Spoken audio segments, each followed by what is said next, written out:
महत्वाच्या याच्यात हा ब्रिजचं उद्घाटन होत आहे, काय सांगाल? नाही, कल्याणला उल्हासनगर कल्याणला जोडणारा हा शार्ड ब्रिज हा अति महत्वाचा ब्रिज. या ब्रिजची नादुरुस्त झाला होता, कधीही त्याची पडू शकेल असा नादुरुस्त झाला होता. येण्या जाणाऱ्या वाहतुकीसाठी खूप अडथळा निर्माण होत होता आणि मग हे ब्रिज चांगल्या प्रकारे बनला पाहिजे, ह्याची दुरुस्ती झाली पाहिजे, डागडुगीची झाली पाहिजे. यासाठी माननीय खासदार डॉक्टर श्रीकांत शिंदे साहेबांनी नॅशनल PWD ला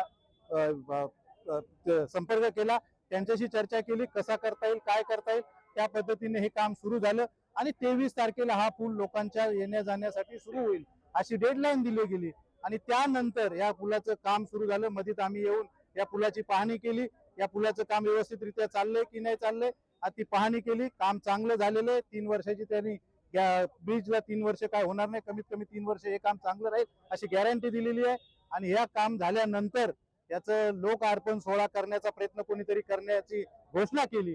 तर घोषणा केली तर केली, पण ते लोक अर्पण सोहळा झाला पाहिजे. लोकांना 23 तारखेची डेडलाईन दिली, मग 24 तारखेला लोक अर्पण सोहळा का?